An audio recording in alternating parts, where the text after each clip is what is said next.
If you don't know me, my name's Nadia, and about a week ago, Ashok asked me if I would do the introing verse to the series we're going to be walking on him with. So I found this verse really powerful, so I hope it resonates on your guys' heart like it did on mine.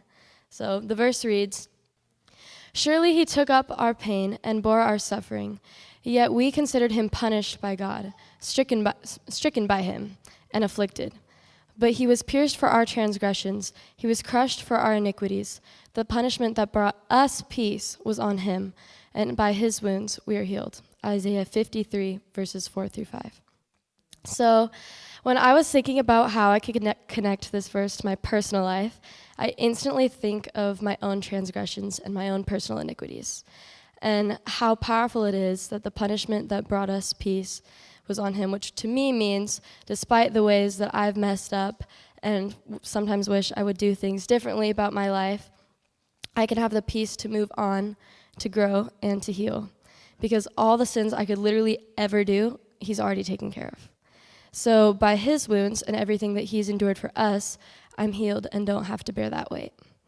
I think this part of the verse in particular stands out to me because in my extremely long 15 years of life, I've come to realize that I am a guilty person. I don't mean that I've committed a crime or anything. I just mean that when I mess up and I make mistakes, I often feel like I need to carry that.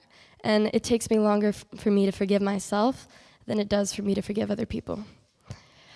So to be reassured that all of my thoughts are heard and all my sins are already taken care of is incredibly powerful and reassuring. So I don't think that I had even begun to wrap my head around this concept until maybe 2 or 3 years ago. And now, as I'm growing on my walk with Jesus, I realize that he's just doing that because that's who he is in general. He takes our shame and our suffering, and because of his everlasting love for us, that's what he does for us.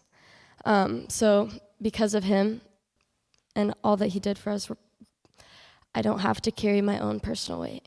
So I'm going to read the verse one more time. It says, "Surely he took up our pain and bore our suffering, yet we considered him punished by God, stricken by him and afflicted.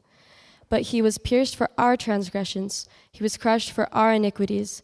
The punishment that brought us peace was on him, and by his wounds we are healed."